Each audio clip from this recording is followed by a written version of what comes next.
out and about doing shit, I found that the last couple of days, like the last couple of weeks, honestly, like this whole year, since we're talking, this whole year I've been kind of obsessed with this trip. Like, that's all we talk about.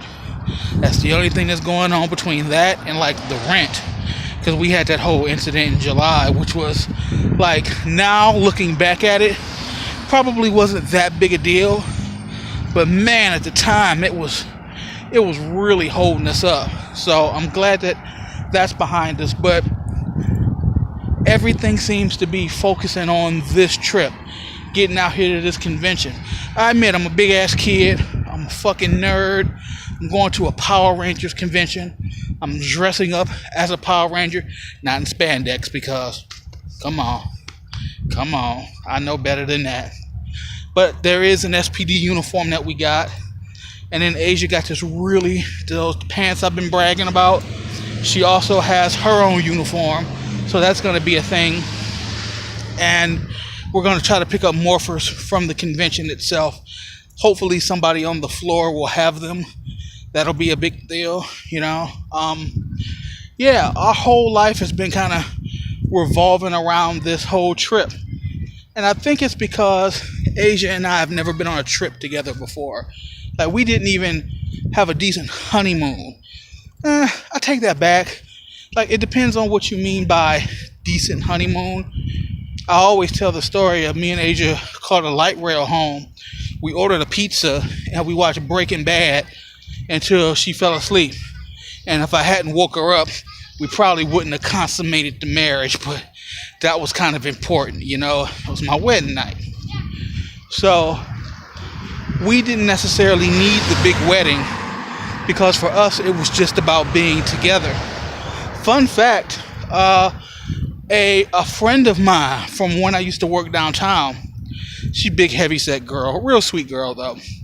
She ended up getting married a couple of years back, and she invited us to the wedding, and I couldn't make it out. Like, I couldn't, and by couldn't meant I probably didn't want to dress up and deal with people that I don't know to support a couple that I wasn't necessarily on board with. So, excuse me. So I think that was really what was going on there. But as it turns out, it's fine, because they're not together anymore. You see there are pictures of him on Facebook hugged up with somebody else, and apparently, like, I haven't seen the pictures, Asia saw the pictures, but apparently he did upgrade. He's doing better than she is. And she's with a dude, and it's kind of like, you can tell she has a type. And I have a big problem with people who, quote unquote, move on, but they're still legally married. Like, take the religious aspect out of it. Like, I don't give a shit, I committed adultery, it's a sin. Fuck that. I'm not interested in that. But you and I made a promise to each other. And that's the definition of a promise. Regardless to whatever situation comes up, this thing will always be in effect. And they stood in front of everybody they loved and each other and was like, this is who I want to be with. And now you not, which is fine. But at the same time, until that divorce is finalized, until you are no longer legally husband and wife, like, as of right now, you still have an obligation to one another. Physically, mentally, emotionally, sexually, and financially. So if that's just not the way you feel no more, wait until it's done before you call yourself moving on, you know? So I'm sure glad I didn't go to their wedding, because I'd have been pissed off. I get on Facebook and I see that they done broke up and they both got boo things now. Fuck that. Like, I have a handful of problems in my life, none of which are Asia. None of which is our problems. Like, Asia and I are fine. Like, we may even struggle from time to time, but then I've never laid in bed with my back to Asia because I was pissed off. Like, I can't believe the nerve of that bitch. Like, whatever problems we have together, collectively, as a unit, because that's what married people do. Like, you see all these people posting these fucking memes about, oh, you don't understand the struggle. It's supposed to be marriage and mortgage, not relationship and rent. Look, not everybody gonna have a mortgage. Not everybody, like, your financial situation should be no bearing on your marriage at all. I didn't get married for financial stability. I got married because I loved her.